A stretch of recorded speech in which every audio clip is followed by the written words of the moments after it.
Hello friends, welcome back to the online classes. Today we will have the revision of lesson number 2, duties to our motherland. Okay, duties to our motherland. The name India must arouse feelings of love and devotion in every Indian who loves his motherland. All Indians are children of Bharat Mata, hence brothers and sisters.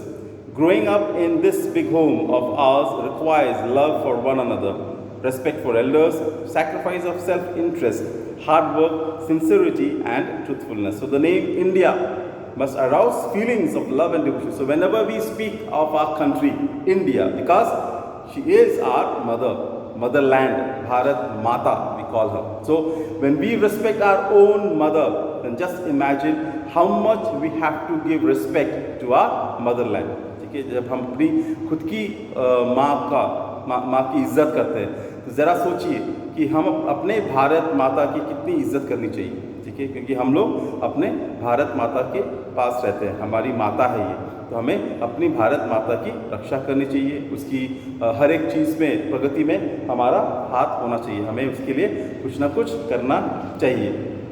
हम सभी, जैसे हमारे घर में हम भाई बहन सब के साथ अच्छे से रहते हैं, प्रेम से रहते हैं, झगड़ा नहीं करते हैं, उसी तरह हमें अपने भारत देश में लोगों के साथ, सभी लोगों के साथ, अपने आस पड़ोस के लोगों के साथ, सबके साथ भाईचारे के साथ रहना चाहिए। क्योंकि हमारा जो भारत है उसमें कई तरह के धर्म रहते हैं, कई तरह के लोग रहते हैं, कई तरह के भाषाएं बोलने वाले लोग रहते हैं, जाति के लोग रहते हैं। तो हमें कैसे रहना चाहिए? सबके साथ प्रेम से रहना चाहिए। जैसे हम अपने परिवार में रहते हैं, उसी तरह हमें अपने देश के हर एक नागरिक के साथ प्रेम से रहना चाहिए। Very often adjustments have to be made to make life worth living for all. Sometimes people have to fight to their genuine rights. Political parties, trade unions, student unions and many associations resort to meetings, rallies, protests, etc. to express the urgency of their demands. Kabhi, very often, adjustments have to be made. We have to adjust. See, living in a country is very difficult, just like a family. So, sometimes our demands are not fulfilled. Sometimes we wish, we desire that I want this, I want that. But sometimes all wishes and desires are not fulfilled, right? So, we adjust them. कभी कभी क्या होता है कि हम अपने पिता से बोलते हैं कि पिताजी मुझे ये चाहिए या मम्मी मुझे ये बना के खिलाइए, तो उस समय हमारे माँ बाप के पास शायद कुछ होता नहीं है, या तो पैसा नहीं होगा या वो सहूलियत नहीं होगी वो सब करने के लिए। तो हम क्या करते हैं? एडजस्ट करते हैं अपने आप को। ठीक है, ओके नहीं है आज, नो प्रॉब्लम, हम रह लेंगे, फिर कभी। ठीक है, तो वही हम लोगों को करना चाहिए। लेकिन हम लोग क्या करते हैं, कभी कभी जब हम लोगों के डिमांड्स पूरे नहीं होते तो हम लोग जाते हैं लड़ाई करने के लिए, हड़ताल करने के लिए, ठीक है, तोड़ फोड़ करने के लिए, कि हमें हमारी जो चीज़ें हैं वो हमें मिलना चाहिए। We take out rallies, meetings, protest to express our urgency of their demands. Sometimes social workers organize awareness programs to make poor and illiterate people aware of their rights and duties. Every Indian has the right to get food to eat, water to drink, clothes to wear, a house to live in, right to education as well as medical treatment. So sometimes the social workers, there are so many NGOs working to help the poor people, to help the needy. Wherever these needy people are, or these poor people are, these NGOs try to help for them.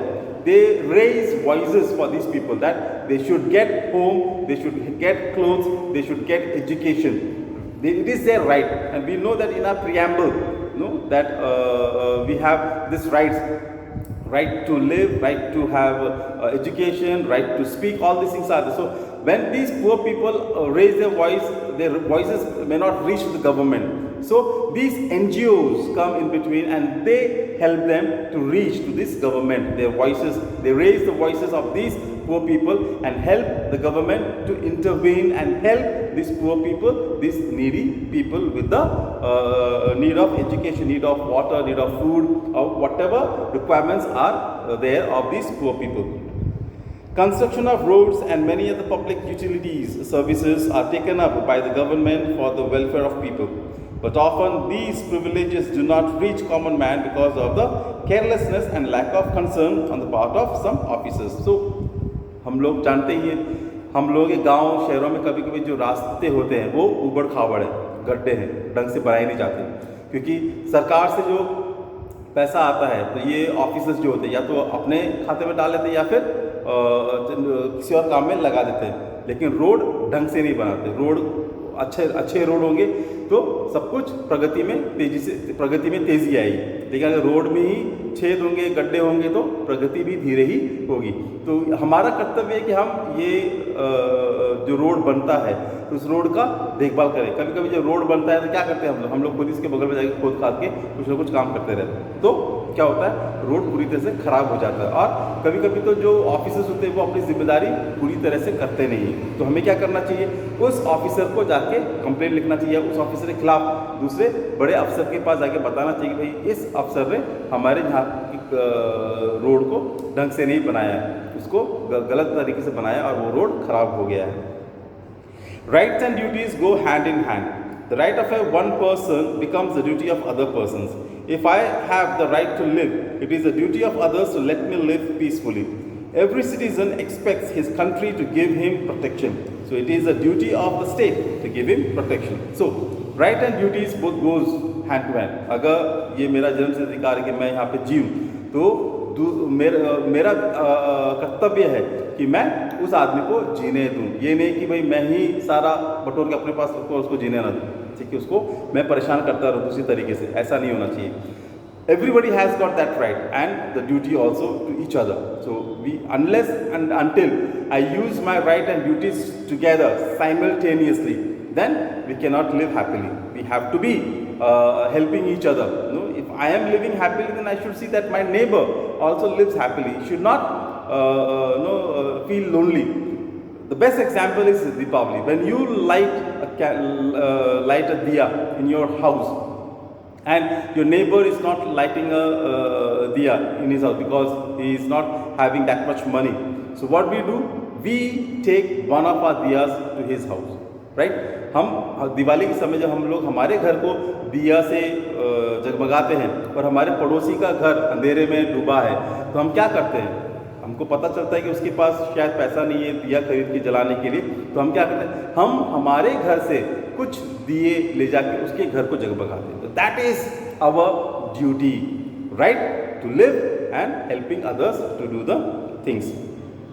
Then we are supposed to be protected. We should protect each other. Okay? And the state government sees, the government and the state government sees that each and every citizen is protected. That's why police is there. They always are on the round and try to help the people to live and protect them from different problems. Thus, as a good citizen, it becomes my duty to respect and honor the national symbols, to work for the unity and prosperity of my country, to defend the honor of the nation at all costs, to love all men as brothers and sisters. So these are the citizens to do the duty. कि मैं अपने देश के झंडा, उसके जो symbol जो सबका इज्जत करूँ, उसकी क्या बोलते हैं, रिस्पेक्ट कर सकूँ। To work for the unity and prosperity of my country, मेरे देश की प्रगति के लिए मैं अपना योगदान दूँ। To defend the honor and the nation of at all costs, मैं अपने देश की रक्षा करूँ, चाहे मुझे अपना जीवन समर्पित करना पड़े।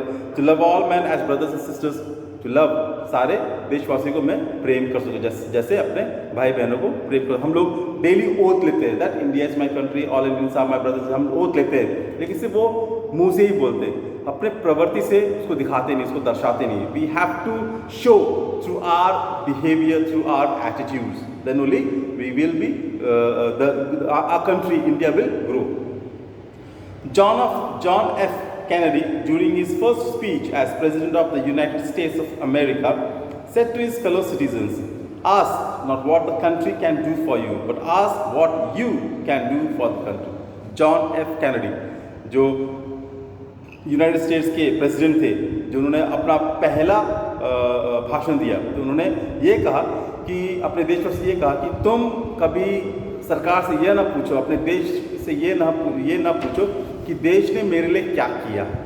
ठीक है, ये सवाल कभी मत करना अपने देश से कि देश ने मेरे लिए क्या किया है, बल्कि ये पूछना कि मैंने अपने देश के लिए क्या किया। See the right question, no, एकदम सटीक प्रश्न है ये कि हम सब तो यही बोलते हैं कि सरकार ने मेरे लिए क्या किया है। अरे भाई, मैंने सरकार के लिए क्या किया है? सरकार ये बोलती है कि भाई मास्क लगा के घूमना चाहिए, वैक्सीनेशन लेना है, सोशल डिस्टेंसिंग करना है, हैंड वॉश करना है, सब बोलती है। क्या मैं कर रहा हूँ? हाँ, मैंने क्या किया? कुछ नहीं। I am doing nothing, I am just no commenting and protesting and all those things I am doing. मैं तो सिर्फ उसके खिलाफ जा रहा हूँ, कर कुछ नहीं रहा हूँ। So that's the point. Ask what I have done for my country. Great men and women of the country who laid down their lives for its freedom and prosperity taught us this lesson through their lives. They saved the nation selflessly and asked nothing in return. Best example, the great people. कितने ही महान लोग हैं जिन्होंने अपनी जान दे दी है भारत को आज़ाद करने के लिए, भारत को प्रगतिशील बनाने के लिए। उन्होंने सब कुछ दे दिया, सब कुछ निछावर कर दिया, लेकिन उसके बदले में कुछ नहीं मांगा, कुछ नहीं पूछा। सब मर गए, चले गए, लेकिन क्या हम किसी को याद करते हैं? सिर्फ उन लोगों को याद करते हैं जिनके बारे में हम जानते हैं, लेकिन उनके अलावा भी कितने लोग गए हैं, वो कभी कुछ नहीं पूछते हैं। We are fortunate to be born in this country of Vedas. The Vedas are the ancient scriptures of India. Many saints, poets, writers were born here and they became the source of intellectual and spiritual knowledge to the whole world.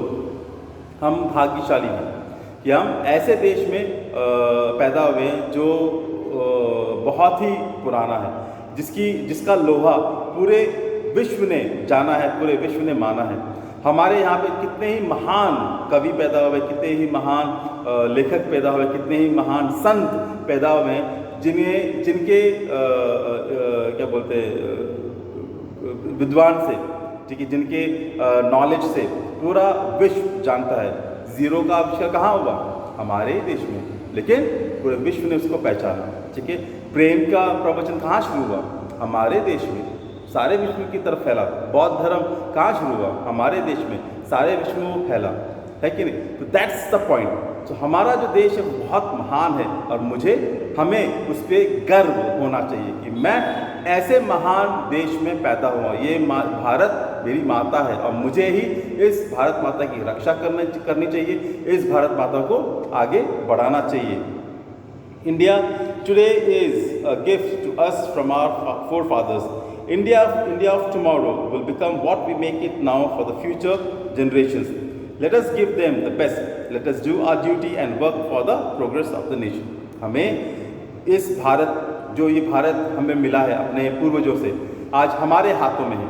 अब ये मुझे देखना है कि मैं अपने आने वाले पीढ़ी को भारत किस प्रकार देता हूँ।